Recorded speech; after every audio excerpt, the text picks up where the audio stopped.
Hello students, welcome to the 7th lecture of chapter 2 of class 12th, electric potential and capacitances.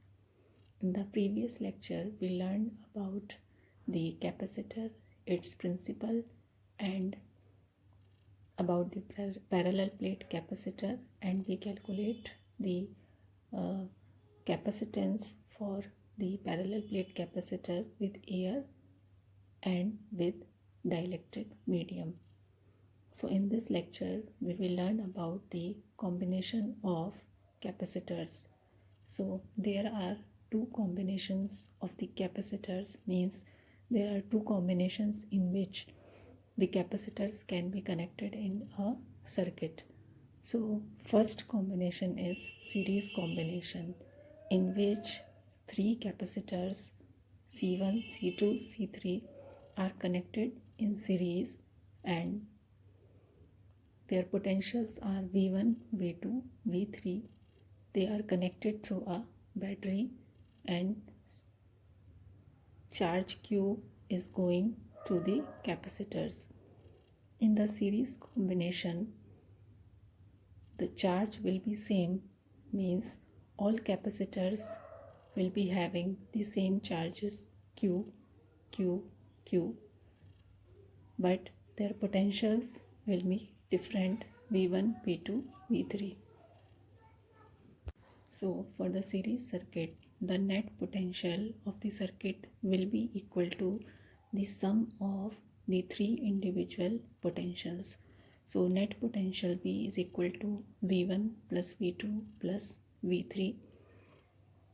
We can keep the value of V1 as Q upon C1 by the capacitance formula Q is equal to CV. So Q is the charge in the first capacitor and C1 is its capacitance. Similarly, V2 can be written as Q upon C2 because it is having also the charge Q and its capacitance is C2, plus for third capacitor Q upon C3. Let us suppose that equivalent capacitance of the series combination is CS. C is the capacitance and S subscript is for series. So therefore the net potential can be written as Q upon C3, because if we want to replace this combination by a single capacitor, so its charge will be Q and its capacitance will be CS. So V can be written as Q upon CS is equal to Q upon C1 plus Q upon C2 plus Q upon C3. On the both sides, Q will be cancelled out. So we will get 1 upon CS is equal to 1 upon C1 plus 1 upon C2 plus 1 upon C3. So this is the net capacitance formula for the series combination, means the reverse of the net capacitance will be equal to the sum of the reverse of the each individual capacitance. Now the second combination of the capacitors is its parallel combination, in which three capacitors C1, C2, C3 are connected in parallel and they are having these two common points, which are then connected to a battery, and this battery is giving the charge Q to the three capacitors and it is dividing to the three capacitors, like Q1 is going to C1, charge Q2 is going to C2 and charge Q3 is going to C3. So in this parallel combination, it is clear that charges will be different, but they all three capacitors will be having the same potential V. So for this combination, the net charge can be calculated as Q is equal to Q1 plus Q2 plus Q3. Q1 can be written as C1V, Q2 can be written as C2V, Q3 can be written as C3V. V is same because they are all are at the same potential. So V1 will be common. So Q is equal to C1 plus C2 plus C3 V. Let us suppose that the equivalent capacitance for this parallel combination is Cp capacitance for the parallel combination. So the charge for this parallel combination can be written as Q is equal to Cp V. By putting these value to this equation, we will get CPV is equal to C1 plus C2 plus C3 V.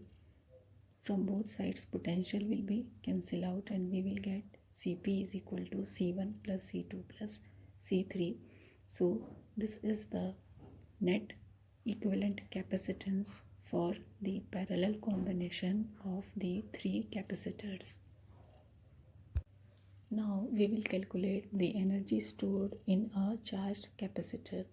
We know that the capacitor is used to store the electrical energy or charges. So how much energy it can store, we will derive its formula. So in the process of charging up of a capacitor, the work is done by the battery in transferring the electric charges to the plates of the capacitor, and this work done is stored as the electrical potential energy of the capacitor.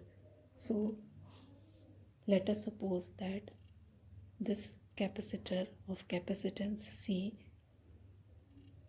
is being charged by a battery and it is charged by to a potential V at some instant. If Q is the charge on its plates, then at any intermediate situation we can write Q is equal to CV. Now if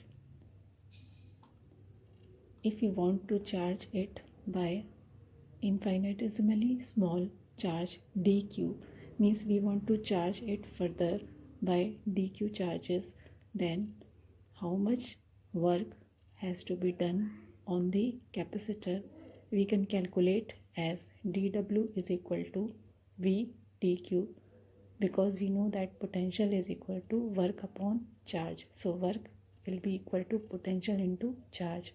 So we are calculating work done dw in charging the capacitor by a charge dq. So dw is equal to v dq. We can put the value of potential as q upon c and dq.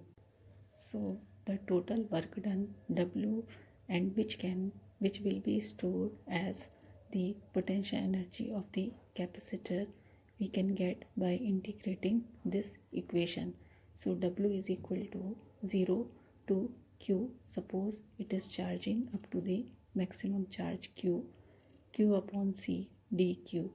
So 1 upon c is constant and will be out of the integration, and integration will be of q only. Integration of q will be equal to q square upon 2 within the limits 0 to capital Q. So when we will put the limits, we will get q square upon 2c, and this is the value of the potential energy of this capacitor. We can write its another form by putting the value of q as cv. So cv whole square upon 2c, and 1c will be cancel out, we will get half c v square. So this is the another form of the potential energy of the capacitor. And one more form we can get by putting q upon c as v, so half qv.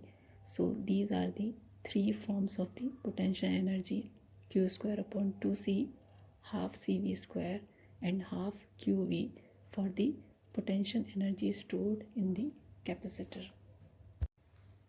Now we will calculate the energy density of the capacitor, and its symbol is small u.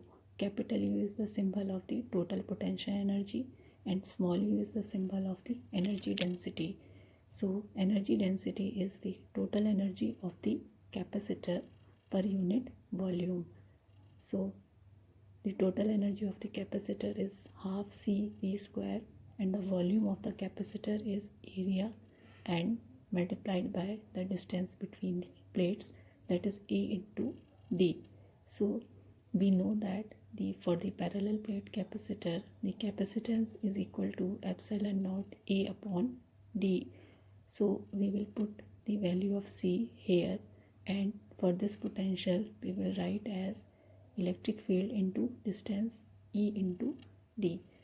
So by using these two values, the energy density can be written as half C V square upon A to D, and on solving this we will get half epsilon naught E square, because A will be cancelled out and this D square will be cancelled out by D square.